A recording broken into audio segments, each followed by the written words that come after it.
Welcome to Jackets TV, presented by Ohio Health. This is CBJ Today. This is Jody Shelley. I'm Bob McElligott. Here we are at the Consol Energy Center once again. Game 2 of this Stanley Cup quarterfinal playoff series between the Blue Jackets and the Pittsburgh Penguins. Jody, yesterday we speculated whether or not Nick Foligno would play. He did not come out for the morning skate. He came out after the skate was over, which means he's not going to be in this game tonight. R.J. Umberger, though, did take regular shifts on the line with Artem Anisimov, so he'll be in. For him, a guy that hasn't been in the playoffs for 5 years, he wants to produce, obviously, but playing in his hometown, what can that do for him? Well, he's got to be excited, Bob. I mean, he's watched game 1 here with all of his buddies in the stands. His parents were here. His family is here. We saw him after the game. He was disappointed. We saw him in practice the next day. He was fired up. He's been waiting for this for a long time. Come back from an injury is one thing, but to come back in playoffs in your hometown, he's got to be fired up.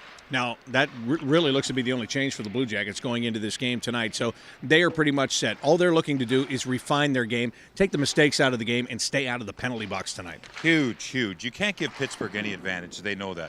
They've learned some lessons from last game. One thing is to manage the game, the entire game, manage the puck. And you know, they did a great job. You got to credit their start the other night here in Pittsburgh. But they're disappointed. But they left here. The key was they left Pittsburgh, went back to Columbus, knowing they can beat this team, feeling like they can beat this team. That's huge. Look for a big push from either side here, though, Bob, in game 2. You talked to Sergei Bobrovsky about his performance the other night, and what did you sense from him? What were his feelings going into those 2 days back home? He said he needed to be better for this team to win, and that was just frank, and he was to the point, and that was honesty. He felt he needed to be better for the Blue Jackets to win. He's worked the last 2 days on his game. We saw him at pregame skate this morning, very technical, working on his game, almost back to basics. That's where he's at mentally. He knows, and I think everyone else knows, they can be better. They have to be better for this team to win. You know, he doesn't have great success here in Pittsburgh in the playoffs. A couple of years ago when Philadelphia was here, he came on in a relief role. He struggled in that one. He struggled in that game and was pulled on November 1st during the regular season. And then the other night, he didn't have a great game. But how much is that going to affect him? Because to me, for him, it's just, that's all gone now. Today is a new day. That's the point, Bob. He's just playing hockey.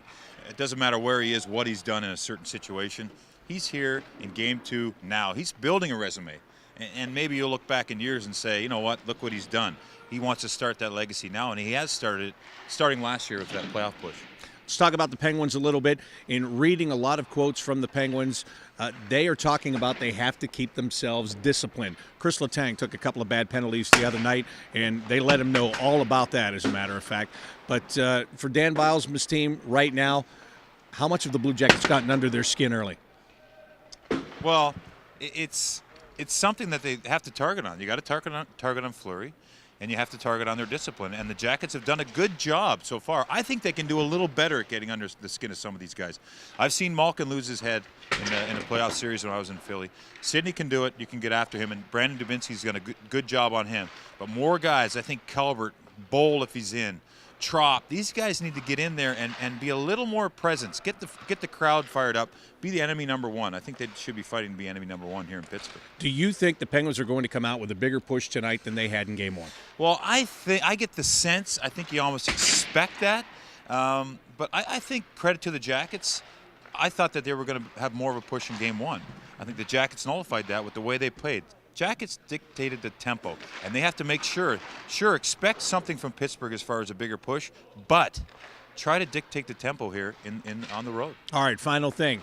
Blue Jackets were already in here 3 days ago, standing room only, towels waving, everybody in a gold out. They know what it's all like now. How much does that change the first 10 minutes of this game? Well, it's still going to be a push in the first 10 minutes. We're using that word a lot, but it's honest. There's going to be a push. The Jackets have to be ready, but their feet have been they've jumped in the water. They know what it's going to be like. They've seen how intense it can be. So for them, they just have to get in there and get their game, establish that game right away. And that'll help calm them down. I talked to Anisimov the other day about game 1 and the nerves and how the pace was. He said it was the same as the regular season. I think it was because, and he mentioned this, he just played in the Olympic tournament in Russia as a Russian. Talk about pressure, talk about intensity. So there's a lot of experiences here that have gone on throughout this year that have helped these guys in this game 1 and coming into game 2. All right, so game 2 tonight, 7 o'clock here in Pittsburgh. Jody will be on Fox Sports Ohio. I'll be on the Blue Jackets radio network. That'll do it for CBJ Today. Thanks for watching Jackets TV, presented by Ohio Health.